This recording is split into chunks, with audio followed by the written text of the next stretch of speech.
Mulheres Elétricas, com Carol Gilberti. Ei, Carol, bom dia pra você. Tudo bem? Peraí. Não, peraí que eu tô aqui nas carrapetas pedindo a ajuda dos universitários. Agora vamos lá, abrir seu microfone. Bom dia, tudo bem, Carol? Bom dia, Maria Fernanda, bom dia, Lu, bom dia, Murilo. Bom dia. Aos ouvintes. Tava aí me fechando o microfone, hein? Não, é tanta luzinha aqui na minha frente, às vezes meu olho dá uma embaralhada, mas agora foi.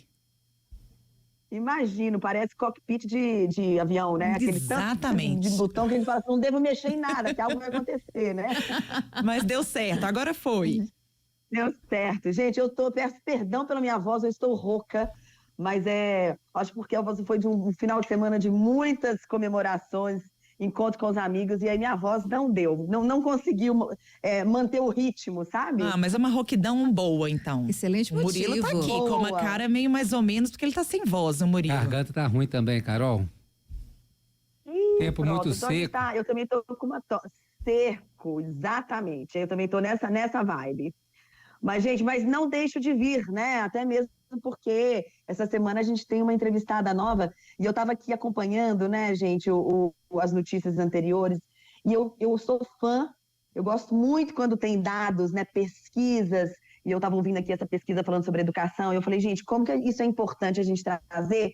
Porque isso é um retrato, né, da sociedade, é uma pequena amostra do que as coisas estão acontecendo. E essa semana, coincidentemente, eu também estou trazendo uma entrevistada, que é a Angelita Oliveira, que ela também trouxe uma pesquisa, elas fizeram através da WIS, que é o Women in Sales, que ela é fundadora. Depois, na nossa entrevista, ela conta tudo em detalhes de como que surgiu a WIS no mercado. Mas hoje eu vim trazer especificamente um trecho da entrevista dela, que fala sobre alguns resultados da pesquisa, alguns resultados, porque a pesquisa, ela é exclusiva e inédita, e ela é sobre a representatividade feminina no segmento de vendas B2B. O que é isso, B2B, né, gente? É aquela venda que é feita de empresa para empresa.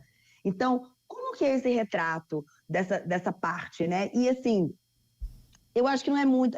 até, assim, é triste a gente falar isso, mas não me surpreendeu muito pelos valores que foram trazidos. Mas eu vou trazer alguns, porque ela também vai trazer um cenário que recorrente, e eu acho que cada mulher aqui pode contar, assim, eu acho que já teve algum tipo de experiência.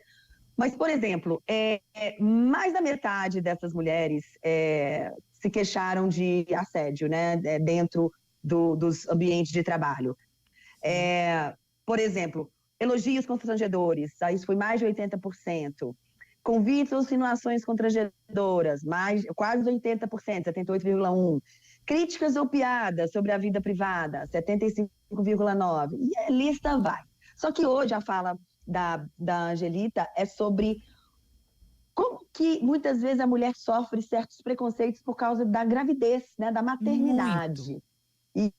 Muito. E eu depois vou trazer também uma coisa que eu já presenciei. E mais uma vez, não é uma questão, o erro está no homem, o erro está na mulher. É um diálogo que tem que ser feito com todos, que é o que ela traz também. Porque muitas vezes a gente também está condicionado, estamos, né, todos condicionados a um cenário. Então, muitas vezes o que a gente acha que é normal, muitas vezes não é mais normal. E nunca deveria ter sido, né? Então, ela vai trazer um pouco desse cenário e depois a gente volta aqui com mais algumas informações bacanas da entrevista dela. Vamos ouvi-la? Vamos lá. Outros dados que a gente trouxe aqui também em relação à maternidade. 75% das mulheres tiveram seu trabalho questionado devido à gravidez. E 72% relatam que perguntas sobre maternidade relatam que tiveram essas perguntas sobre maternidade durante a entrevista de emprego. E mais de 60% delas falaram que ficaram muito desconfortáveis com esses questionamentos.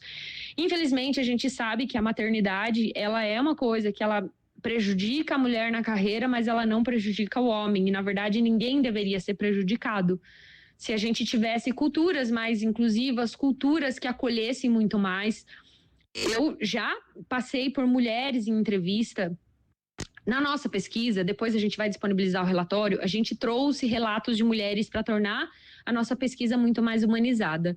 E o levantamento de todos esses dados é muito mais para a gente também conseguir pensar nas ações e falar que tem sim saída. Só que o primeiro passo para a gente resolver o problema é a gente entender o problema, reconhecer que existe o problema, reconhecer que eu pratico aquele erro, que eu pratico aquela microagressão, e aí eu vou começar a pensar em como que eu vou resolver esse problema. Então é importante que a gente fale do problema, e é importante que a gente fale do problema com todo mundo, com o homem, com a mulher, é uma responsabilidade de todos nós. É a responsabilidade da empresa em pensar em criar culturas que sejam mais equitativas, é responsabilidade do homem saber que ele, por assumir a maioria dos cargos de liderança, tem essa responsabilidade também de pensar na mulher como assumindo cargos estratégicos e os cargos estratégicos e entendendo principalmente qual é a forma que a mulher é vista hoje, porque às vezes ela é insegura em aplicar para uma vaga.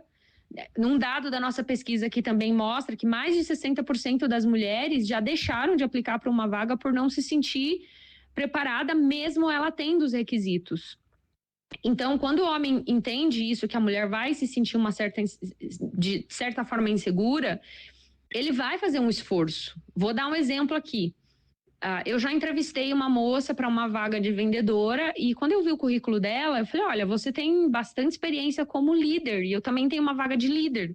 Você não quer aplicar para a vaga de líder? Ela falou, eu acho que para essa vaga eu não sou capaz, não estou preparada. Eu falei, por quê?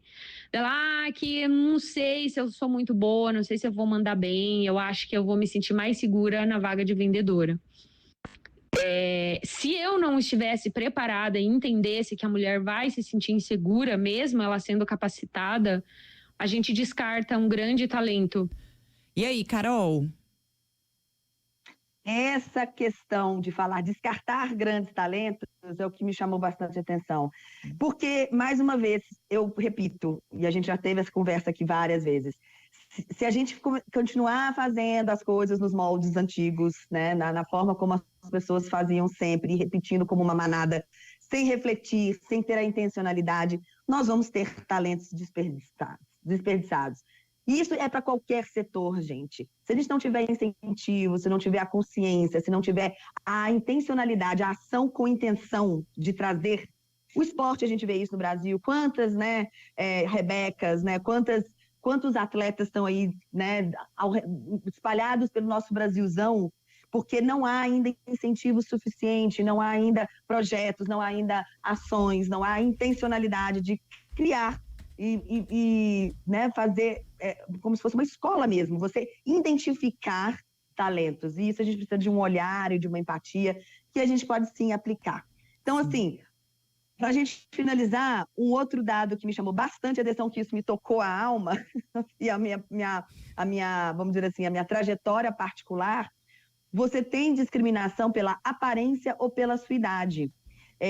Eu me lembro, assim, claramente, a minha primeira entrevista de emprego, logo após a faculdade, saindo de jornalismo, aplicando para uma vaga de repórter de um jornal. E, assim, as perguntas foram todas enviesadas em relação à minha aparência e à minha idade. Então, na cabeça do entrevistador, eu era uma patricinha saindo da faculdade e eu não ia dar conta de fazer. Inclusive, ele até perguntou, como é que você vai ser uma repórter do cotidiano, vendo acidentes na rua? Você vai dar conta ou você vai passar mal? Então, assim, já induzindo que aquela menina de 23, 20, né, poucos anos, não ia dar conta de fazer o trabalho da qual ela estava se aplicando. Então, isso, gente, a gente ouve desde quando a gente parece que existe, nós mulheres. Eu acho que todas nós poderíamos ter um caso aqui para contar. Todas, mas Carol. aqui, eu tô então, pensando, minha cabeça tá aqui, ó, a 1000 por hora. Pois é. Eu acho que depois, assim, é importante a gente compartilhar isso para falar, poxa, mesmo passando por esses obstáculos e sendo muitas vezes minada, porque eu me sentia minada, né, como diminuída, tipo, você não vai dar conta, você não consegue, você não pode. Mesmo assim, a gente fez o que fez, chegou onde chegou. Então, assim, eu acho que é essa mentalidade. Mas a gente não precisaria passar. Por que a gente não poderia estar fazendo tantas outras milhões de outras coisas? Ou não ter tido tantos percalços, às vezes tantas dúvidas. Gente, isso é um sofrimento real. Então, fica a dica aqui, até mesmo para vocês acompanharem a entrevista. Eu vou trazer a Angelita de novo na quinta, mas a entrevista está riquíssima para vocês acompanharem no sábado e no domingo. Mas ainda temos mais trechos para trazer na ainda nessa semana, tá bom? Combinado. Carol, um beijo pra você e até quinta. Beijo pra vocês, gente. Excelente semana.